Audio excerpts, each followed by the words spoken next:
Адамның ең үлкен байлығы отбасы. Әлемді өзгерткің келсе, алдымен өз шаңырағыңнан баста.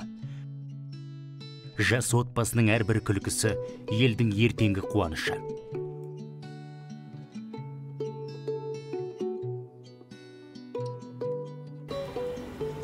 Әке, бұл кімдерге арналған? Бұл батыр бабаларымызға арналған.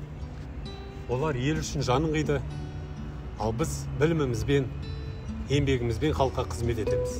Ерлік тек майданда емес, күнделікті өмірде де керек. Адал әке, мейірімді ана, бүгінгі күннің батырлары. Әр жас ана шаңырақтың шамшырағы ғана емес, қоғамның тірегі. Оның еңбегі болашаққа салынған алтын көпір. Әрбір отбасының өркендеуі мемлекеттің дамуына қосылған үлес. Сенімсіз үй, тамырсыз ағаш, мейірімсіз шаңырақ, жылусыз ошақ. Нағыз байлық отбасының бірлігінде. Әкеші, мұны ерде үшінші тапсырмада отбасыдан сұрақ қойылып тұр. Отбасы деген не? Отбасы деген сенім. Сенім? Отбасы деген мейірім. Рахмет. Жарайсың. Ата, апа, әкешім, анашым, мен өскенде ғалым боламын.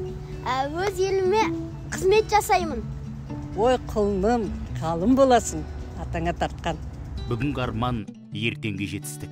Білімді ұрпақ елдің ең үлкен байлығы. Бала армандасын, атана қолдасын, сонда болашақ жарқын болады. Ботам, анаң мен әкең келе жатыр. Өсірген гүліңді апарып көрсете ғой. Жарайды. Бара ғой, ботам, бара ғой. Әр отбасы бір дән. Әрбір қолдың еңбегі болашаққа қалдырған із. Жас отбасы, қоғамның іргетасы. Ата-әже даналықтың қайнары. Әке-шеше тірек пен сенім. Бала болашақтың үміті. Өмірдің нағыз бақыты тек жақындарыңыздың жанынан табылады. Сүйіспеншілік, сенім, қамқорлық.